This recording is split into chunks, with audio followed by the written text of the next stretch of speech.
reading from the article that is coming.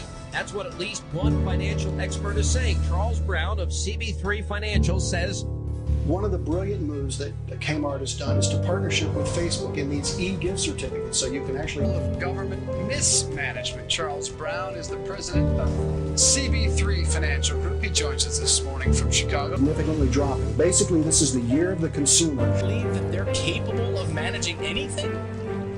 Well, it's sort of like handing the keys to the chicken coop to two wolves.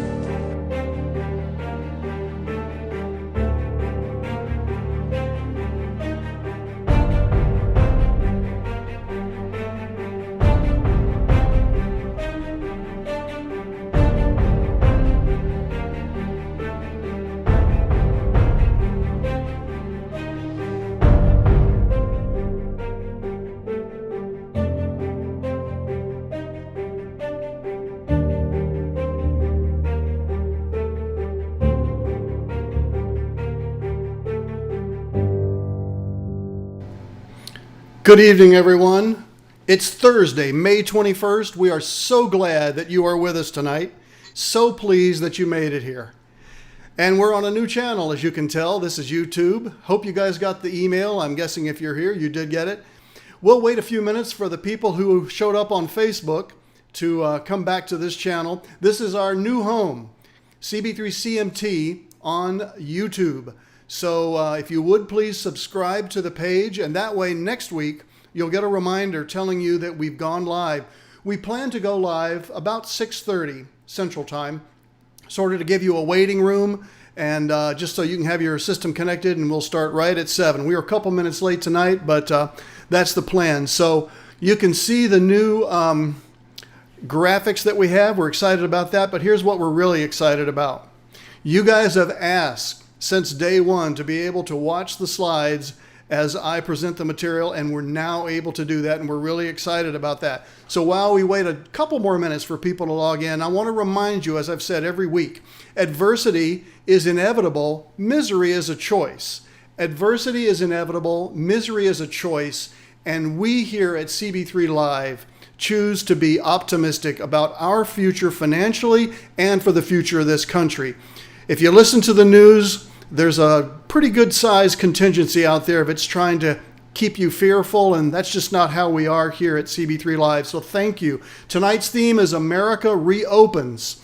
I try to find a comic here or two while people are still logging on. 2020, the year that your wheelie bin, your recycle bin, actually went out more than you did. Thought that was clever. Breaking news, wearing a mask inside your home is now highly recommended, not so much to prevent COVID-19, but to stop eating. That's been an issue that I've dealt with for sure. And one of my clients sent me this one. I found a piece of paper stating that all restrictions have been lifted.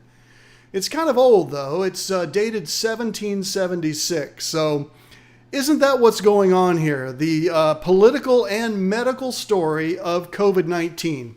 So tonight's agenda, there's an extra item this night. You'll see it there. Corona America always starts it. Tonight's guest, starting with this episode, I plan to have a special guest each week, someone that can comment on the financial aspect of what's going on as well as the medical aspect. And I'm sure you're going to love our first guest tonight. Then the U.S. economy, CB3 investments, and new trade ideas. We have some new trade ideas that moved over to be investments since I spoke to you last. So we'll start with Corona America. You've seen these stats, and I'm thinking this is probably going to be the last time that I show you these because you can get these anywhere. We know that there are 5 million plus cases worldwide. There's 1.5 million here in a nation of about 330 million. So certainly, if it has hit home, it's someone close to you, it's very, very serious. It's serious for all of us. But mathematically, this is not the Black Plague. We're seeing, as every week goes by, a new company coming out. This particular company, we have to mask their name because we don't want to do anything that would affect the stock's price. But you're seeing now literally dozens of companies affecting the stock market with tests, vaccines, moving to phase 1, moving to phase 2, lots of developments. And that's why the market, in my opinion, so far has been a V-shaped correction. Now, we want the market to go up, but on this graph, we want things to go down. What we're seeing here are the unemployment claims. So the COVID cases. The next screen is unemployment claims. So we went from 0 at the beginning of March, or almost 0. The national emergency was declared just about 12 days in, and then you can obviously see the cases spike, but the trajectory is what we want to see, and that's why the opening of America is beginning to happen. This is the chart I was referring to just a moment ago. You can see an average number of unemployment claims pretty much steady across the bottom, and then it's spiked. And then there's been spikes ever since then, but the spikes are receding. And that's a good number. For the last 4 or 5 episodes, I've been saying, we know the data is going to be bad. But what we're looking for is receding bad data, not increasing bad data. And that's what we've got here. Now, this is an interesting stat to me. We've bounced off the bottom. This is a good thing. You got to get used to which direction the charts are going. But retail traffic, instead of being down at its worst midway through April, down 57%, now is only down 31%. So, guys, for the next year, and I've been saying this on these episodes, we have to get used to accepting that it's less bad is actually good. So to have retail traffic down 31% at any other time would be pretty bad, but not now in this situation. All 50 states, now that Connecticut just 3 days ago got in the game, all 50 states have taken steps to reopen. Many of them are in phase 3. Now, if you live here in Illinois, for those of you that are logged on and you don't live in Illinois, those of us that are Illinoisans are kind of fed up with our governor and the restrictions that he's putting on us. And in fact, he passed an edict that said, you can't go anywhere that I don't want you to go. And if you do, you're going to get hit with a misdemeanor and a fine. Well, here they are, the mayor of Chicago and Governor Pritzker rolling back. You can see it on the screen. They had to withdraw their emergency rule because a court overruled them. And popular opinion overruled them. Just to give you an example, this past weekend, my wife and I went to Lake Geneva. Now, it's not far from here. It's about 70 miles. But here, when we left Glen Ellen, the streets were bare on a Saturday afternoon. We drove to Lake Geneva, and there had to have been 300 people on the streets in Lake Geneva. Now, for those of you, we've got clients in Georgia, that state opened first, but Lake Geneva opened big time. And of course, it's a tourist area. It's kind of the lake getaway for Chicagoans. So we're encouraged to see that happen. I don't know what's going to happen in this state and how long it's going to take to get fully open, but one piece of data that I did like that I'm showing you here, look at the red line versus the blue line. If you can't see what's what, the S&P is the blue line and the percentage rise off the low. But look at the home builders. I mean, you would think that people are just packered down, nested down, not even thinking about going out and either building a home or buying previously owned homes. Yeah, that's not the case. The Home Builders Index shows that consumers are wanting to get out there and buy. I mean, there's this pent-up demand that we've been hearing about going to happen. And again, I think that's why the market has reacted the way it has. I'm giving you these contrasting charts here. This is the number of patrons seated by OpenTable, which if you've never used it is an app where you can reserve tables. You see the flat line from March 17th? And then you see it starting to creep up here, various cities, Atlanta, Austin, Houston, etc. So some cities more than others. But still, rather than being down minus 100%, you've got a city like Naples, Florida, down only 56%. Again, we're looking for relative blessings here, and that's moving in the right direction.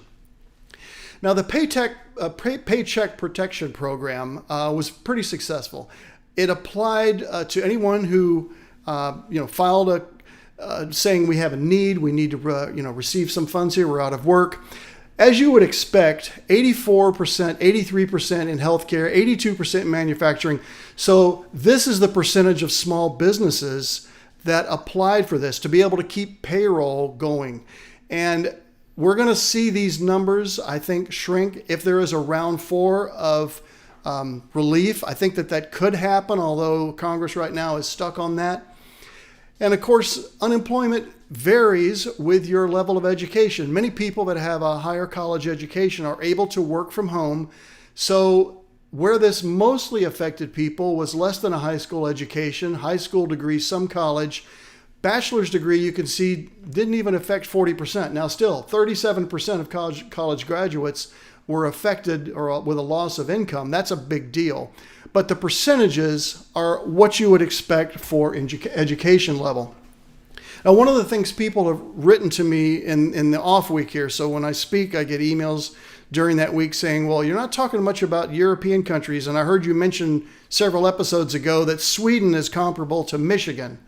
Well, if you read through this, Sweden has become the country with the highest coronavirus death rate per capita, which sounds very ominous from the news agency that printed this. But look at the italics on the bottom.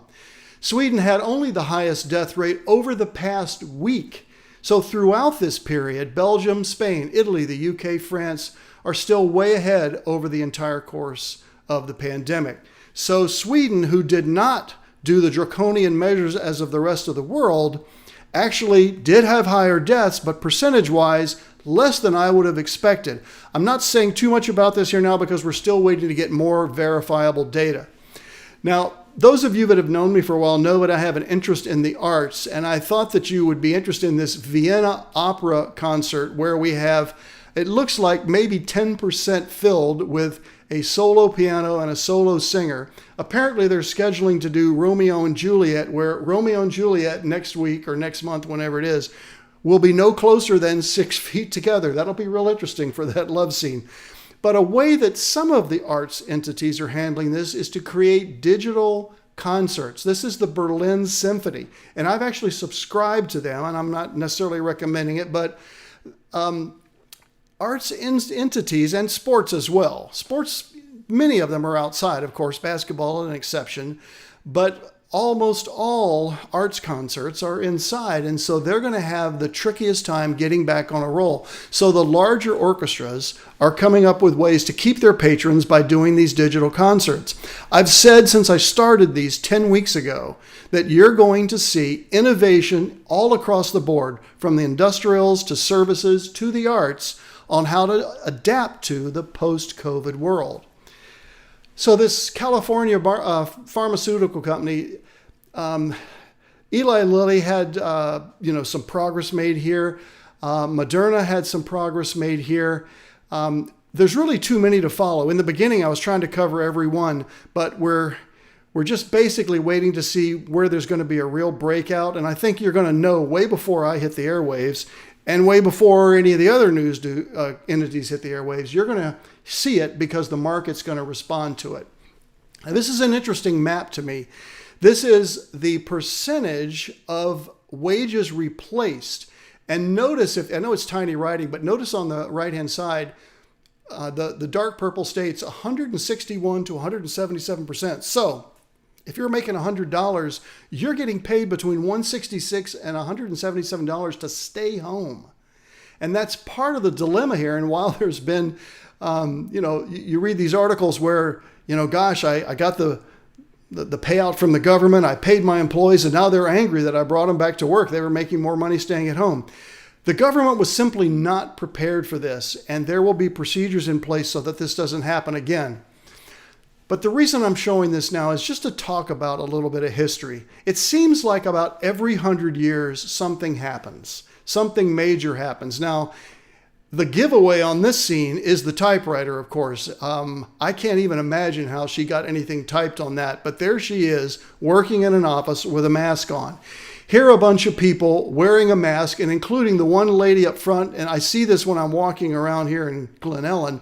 They pull the mask down so they can breathe with their nose, whereas everybody else keeps the mask over the nose. So what we're dealing with right now, folks, is really not different than 100 years ago, except that our medical technology is so superior to what it was back then.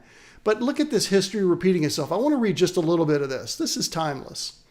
And people stayed home and read books and listened, and they rested and did exercises and made art and played and downloaded updates on their iPad. I'm sorry, that's not there.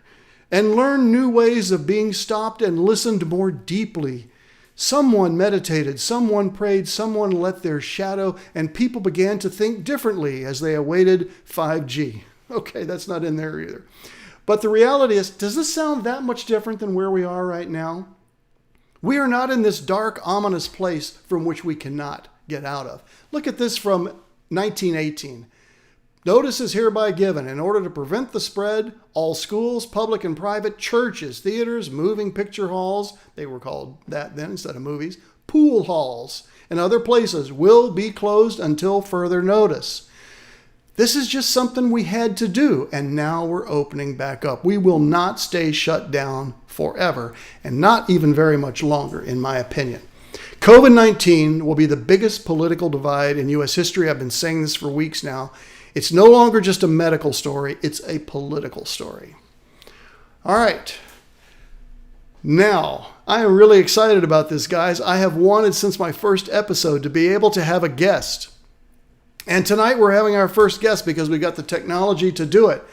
Our guest tonight is Chris Breitenbach, a 4-time recipient of the Chicago Magazine 5-Star Wealth Manager Award and a partner at On Path Financial. He lives in Wheaton with his wife, Melissa, and 2 daughters. Chris, welcome to the show. We are so glad that you're with us. Charlie, good evening. Thank you for having me, and hello to all those out there watching. Awesome.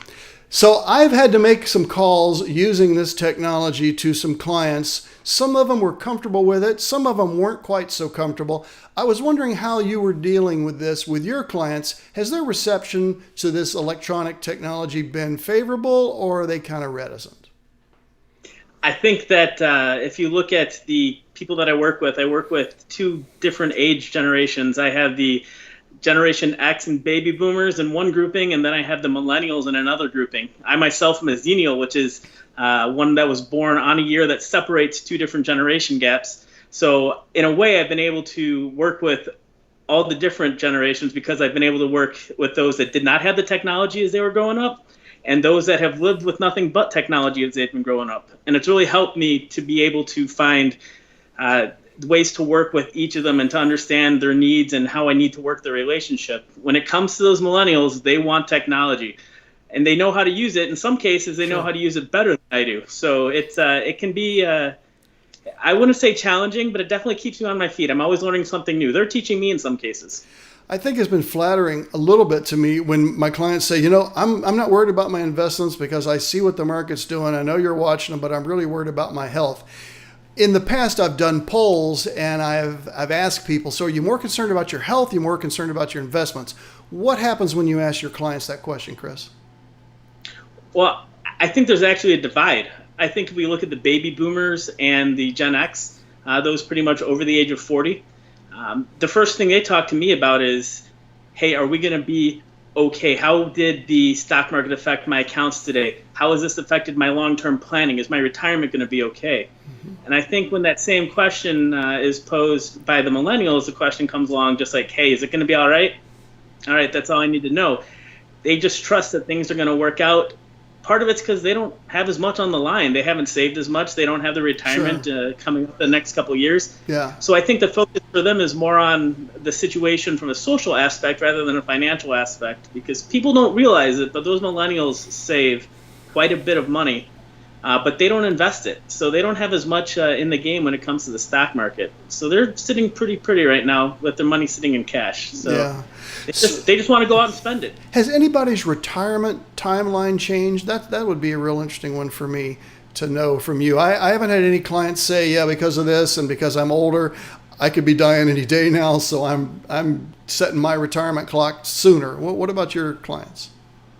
I think that with the situation, I think education has been key, making sure people are aware of what this is really doing to their portfolios. We haven't seen that much of a, problem when it comes to their financial plans, just because if they were invested properly to begin with, they haven't been affected as badly as the overall market. So as long as they knew going into a situation like this that they'd be okay, and then when we talk to them and show them that, hey, they are doing okay, they're not as worried about their retirement. The millennials, they're so far away from retirement that they haven't even bought homes yet and had kids. So it's hard to really look at a financial plan and see how this would affect their retirement that far out in the future. So then from their fear factor, are they more concerned about opening too soon, or are they more concerned about opening too late? I think it's kind of interesting with the millennials versus with those that are older.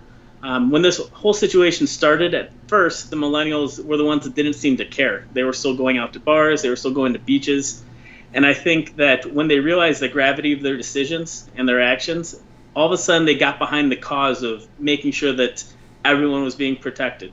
Right? So I think that when you look at what they want now, I think they still want to spend their money. They want to get out. They felt they've done their time.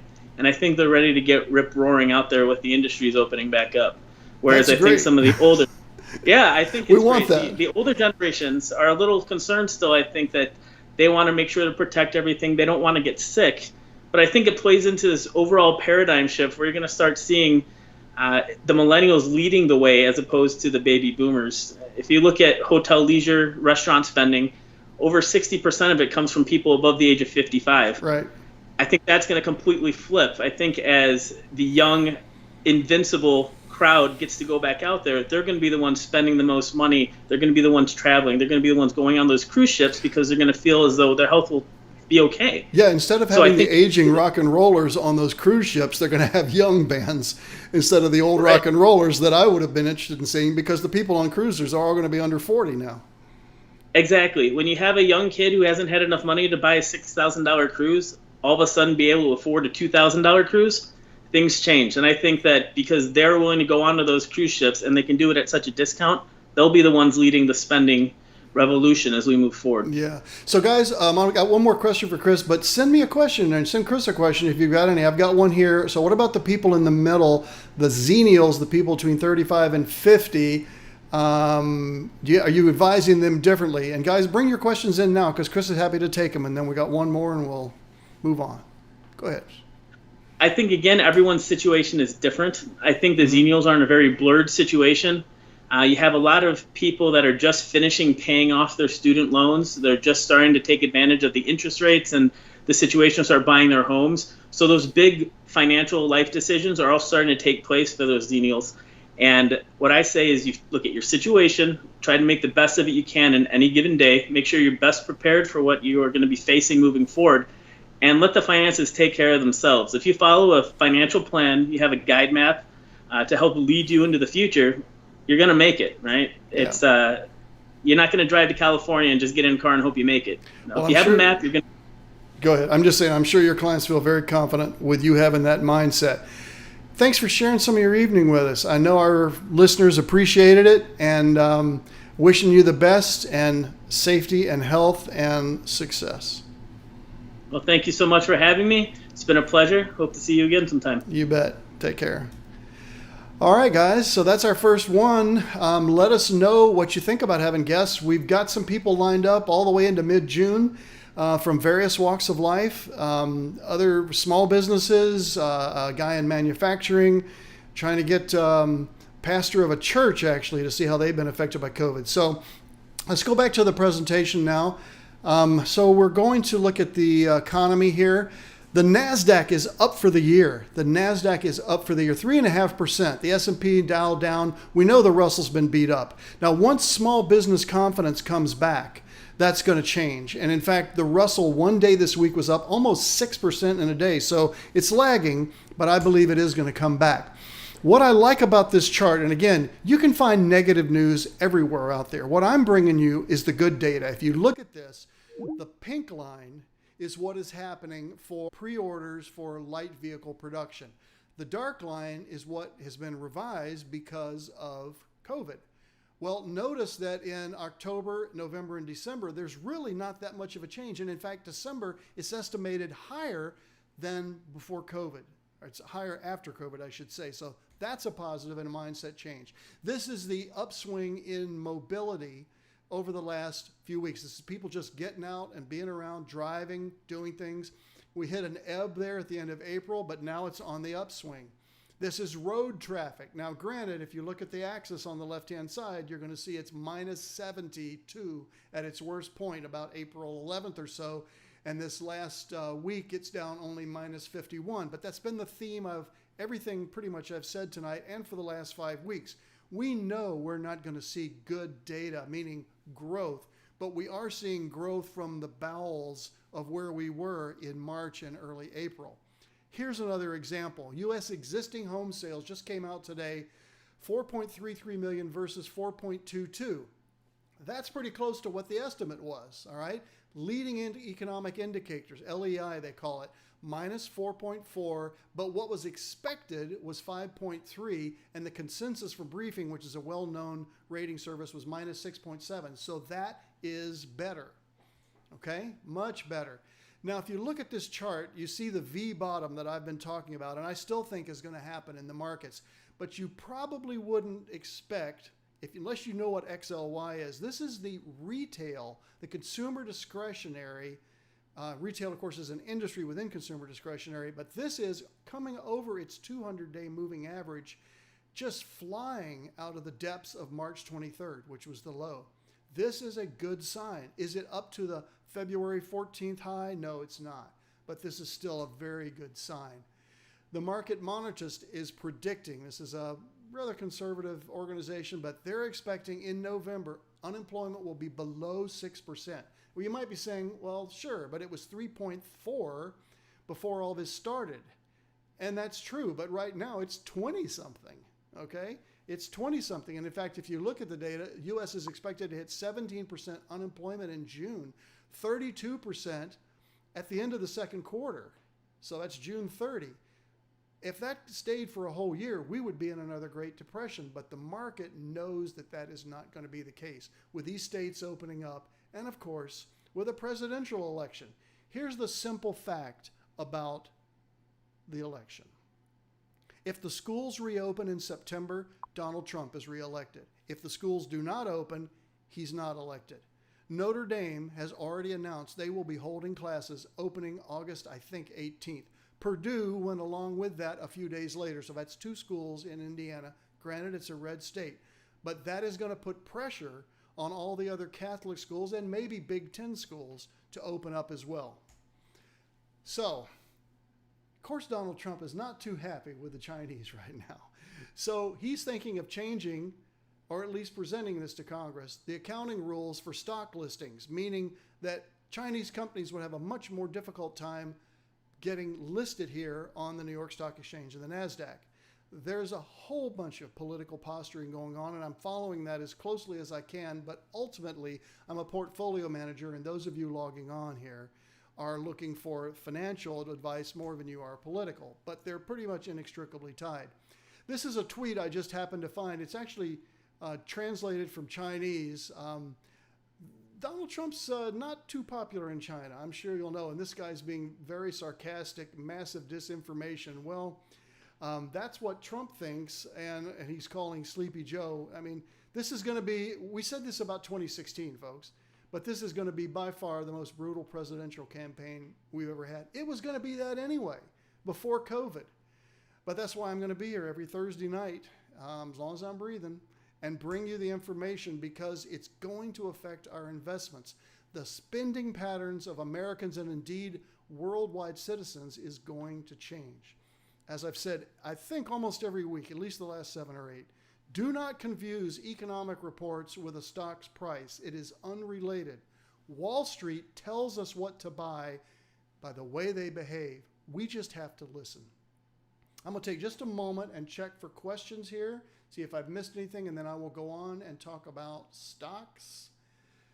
Thank you. Melissa's better on YouTube. We've been hearing that. Volume took a big dip. Okay.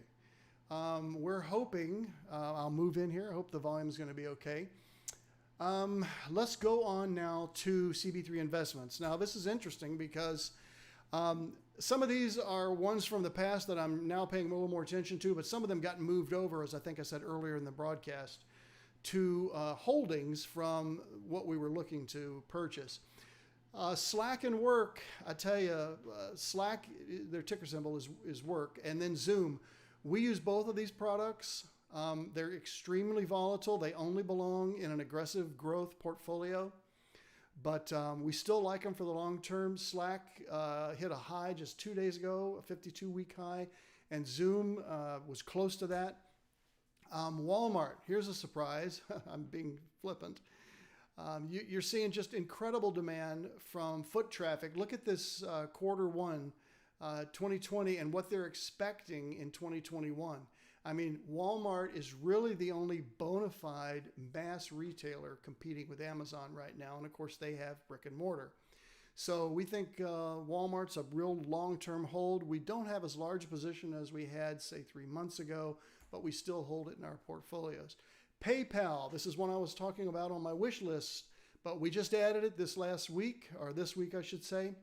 I use this all the time. Peter Lynch of Fidelity used to say, hey, if you use something and it's great, you probably ought to be buying it because there's probably a bunch of other people saying, yeah, this is pretty good.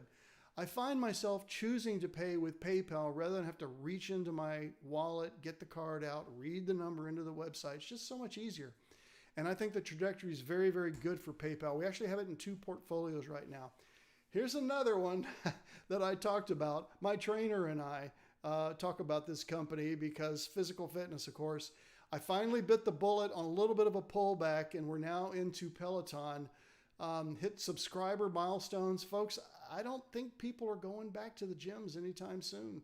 I told you last time I called my gym and was on hold and hearing the Andy Griffith theme, I can't whistle, but you get the point. There's nobody there. Nobody's giving you refunds. So I think exercising at home is here to stay, and that's why we've got our clients in that. Here's another one I talked about and finally just bit the bullet. We had that downturn a little bit earlier this week. So Wing, this is a company, I'm not a Wing fan, but I know a lot of people that are. I had a couple of people text me and say, I wouldn't eat that stuff, but somebody is. And it might just be the convenience. It might be like Chipotle, where just the delivery service is better than having to, have a second party DoorDash or something, syncing up with you.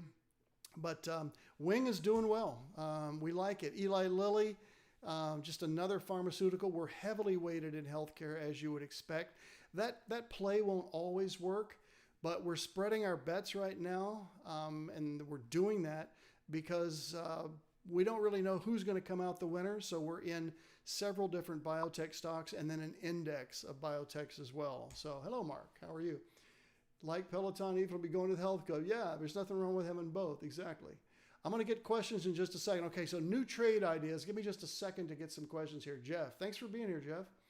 What about the company that the Brisker family owns that manufactures COVID-19 tests? Yeah. Why in the world is he not considered, or is he considered at arm's length when he's making decisions about the state of Illinois? I don't know if that's a political question or an investment question. It could be privately held, but our governor has a vested interest in keeping this state shut down, and that's my opinion. Is there ever a way to check your microphone? Oops, lower. Guys, I'm not sure what's going on. I think maybe I can boost this just a little bit. And I'm sorry if we're not, I'll move in on the mic. How about that? We'll get these tech things worked out next week, guys. But all right, we are getting close to our hour, so I want to go ahead with new trade ideas. Here's what I'm looking at. So Moderna, almost pulled the trigger on this week, but then they gapped higher like by 12%, and I thought, I've missed the opportunity. Well, now they're down about 17% from that high 2 days later. These are just crazy moves, people, crazy moves. So you can watch this stuff if you want, but this is what we're doing on your behalf. Our SG portfolio and our CG portfolio are both looking for this. We don't have them right now. We don't have the stock right now, but we're definitely looking at it. Twilio, another super volatile stock. Breaking out to lifetime highs. Basically, this COVID-19 was a perfect situation for them because they are a tech company that parses what's called API interfaces to other companies. So we think they're going to be a great play down the road. Still not ready to pull the trigger on them. I want to give you a slide here. I'm going to try to do this every week now that we have graphics. I hope you guys can see this okay. Let me know if you can't, okay? I find something out there. Remember what I showed you earlier about the Berlin Philharmoniker? So I want to thank the violinist in the Lake Geneva Symphony Orchestra for telling me about that link, because I'm so excited that I can enjoy that kind of music for a reasonable cost, $15 a month, virtually on a big screen. And this museum, and again, I'm not getting any endorsement for this, it's just something that's really cool. Check this out, the Museum of the World, the Great Britain Museum of the World. When we are forced to be at home, you don't have to binge watch old shows of Andy Griffith or I Love Lucy. There are all kinds of educational opportunities that we might not have thought of, and these entities are sensing that their audience is growing, and so they're expanding their already wonderful offerings. So my summary for tonight, and I've decided to have a saying, if you will, or scripture in this case, for we have not been given a spirit of fear, but of power and of love and of a sound mind. I want to say that again, and I'm going to say it at the end of every broadcast. You can see the source in the footer if you're interested.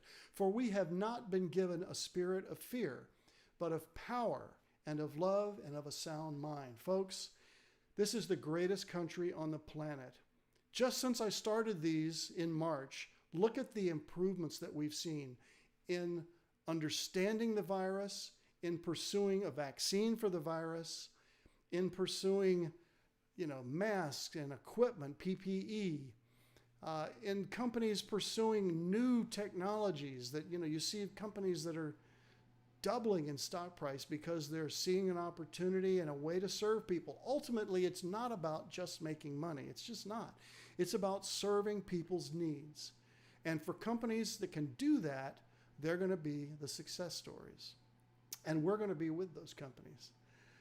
I really like this picture here of these enlisted men saluting this obviously injured in war combat. We are so blessed to be secured with the national services that we have protecting us, guarding our borders. And we have the same people protecting us from this virus. The government's going to figure this out. All the science community is going to figure this out. We will return, and I believe America will be stronger than ever. Guys, thanks for being here. We'll be back here same time next week. We'll see you then.